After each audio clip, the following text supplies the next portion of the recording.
इस कहानी की शुरुआत होती है एक छोटे से गांव से, जहां राजू अपने खेतों में बहुत ही ज़्यादा मेहनत करता था। लेकिन उस गांव में एक जमींदार रहता था जिससे राजू बहुत ही बार लोन ले चुका था। मेरे पास एक भी रुपए भी नहीं है, घर में सभी लोग भूखे हैं। आज मुझे मंगल सिंह के पास जाकर मुझे कुछ पैसा उधार लेना होगा, वरना घर में तो सब भूखे मर जाएंगे। इतना कहकर वो मंगल सिंह के पास चल देता है। कुछ ही देर में मंगल सिंह के पास पहुंच जाता है। क्या हुआ राजू, कैसे आना हुआ? अरे वो ना मुझे रुको, पक्का तुम्हें भीख मांगने आए होगे। वैसे कुछ ही दिनों में तेरी सारी ज़मीनें मेरी हो जाएंगी। क्यों? वो ज़मीनें तो कई लाखों रुपए में है। मुझसे जुबान लड़ाएगा, अब मुझे तू हिसाब समझाएगा। सर अगले 7 दिनों में अगर तूने मेरा पैसा पूरा नहीं दिया तो तुम्हारी सारी ज़मीनें मेरी हो जाएंगी। चल भाग, मैं भीख नहीं देता। इतना सुनकर राजू वहां से चल देता है और अपने सीधा घर पहुंचता है। कोई इंतजाम बना, बच्चे 2 दिनों से भूखे हैं। भीख मांगने गया था, नहीं मिली, लेकिन सारी ज़मीनें ज़रूर हड़प ली। बचा मैं हूँ, मुझे खा लो, टेंशन ना लो, मैं उनको समझा देती हूँ। राजू घर से बाहर आ जाता है। मैं अब किसी काम का नहीं हूँ, मुझे अब जीना ही नहीं है, मैं मर जाना चाहता हूँ। और वो आत्महत्या करने के लिए नदी के पास जाने लगता है।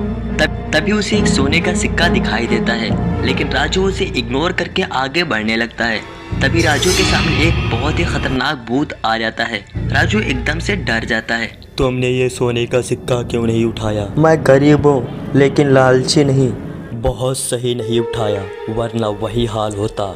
अगर उठा लेता तो क्या होता? तुम्हारा इन सब की तरह ही हाल होता। छोड़ो, मैं ईमानदारी से खुश हुआ। तुम्हें जो मांगना है वो मांग सकते हो। कुछ नहीं चाहिए, मेरे पास सब कुछ है। तो फिर आत्महत्या क्यों करने जा रहे थे? और राजू भूत की बातों में फंस जाता है और अपनी पूरी बात उसको बताता है। भूत भाई आप ही कुछ करो, वरना वो सबकी ज़मीनें इसी तरह हड़प लेगा।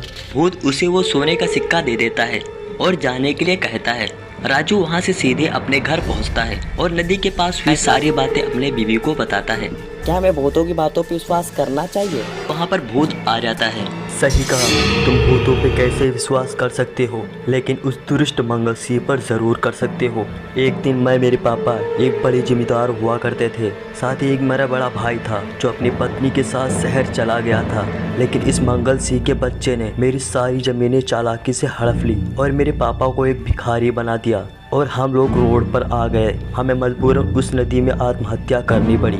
और वो भाई कोई और नहीं, राजू तुम हो। इतना कहकर भूत अपनी इंसानी शक्ल में आ जाता है। भोले तुम, मुझे माफ कर दो, मेरी ही गलती है। मैंने ही तुम जो हुआ सो हुआ। अब सुनो, जैसे मैं कहता हूँ वैसा करो। और भूत अपना सारा प्लान राजू को समझाता है और भूत दूसरे इंसान का रूप ले लेता है। अब चलो मंगल सिंह के पास चलते हैं। वो दोनों मंगल सिंह के पास चल देते हैं। मंगल सिंह के पास पहुंचकर राजू उनसे कहता है, ये हमारे रिश्तेदार हैं और इन्हें अपनी फैक्ट्री को लगाने के लिए पूरा गांव चाहिए और हर जमीन की 2 गुनी कीमत देंगे। ठीक है, मैं बेचने के लिए तैयार हूँ। मंगल सिंह गांव की सारी जमीन उससे बेच देता है और वो दोनों वहां से चल लेते हैं। समझ नहीं आया, इसका ये रिश्तेदार इतना अमीर है तो ये मेरे से लोन क्यों लेता था? कुछ तो गड़बड़ है। मंगल सिंह एक दिन उन दोनों की बातें झोपड़ी के पीछे छुपकर सुन रहा होता है। भाई राजू, मेरा श्राप खत्म हुआ, मैं अब जा रहा हूँ। तुम ये सारे कागज़ सभी को दे देना जिससे उनकी ज़मीन उनको मिल जाए। ठीक है भाई। तभी मंगल सिंह सामने आ जाता है। कहाँ जा रहे हो? मैं तुझे अब जिंदा नहीं छोड़ूंगा। जिंदा मतलब मरे हुए को भी दोबारा मारोगे? भोलू अपनी भूत की शक्ल में आ जाता है। मंगल सिंह उसको पहचान लेता है। तुम लोगों को तो गांव वालों ने भगा दिया था। नहीं नहीं, उसी वजह से आत्महत्या करनी पड़ी थी। भूत मंगल सिंह को जोरदार फटका देता है जिससे मंगल सिंह दूर जाके गिरता है और मंगल सिंह की वहीं पर तुरंत मौत हो जाती है और भूत वहां से गायब हो जाता है। और यहीं पर इस कहानी का एंड हो जाता है।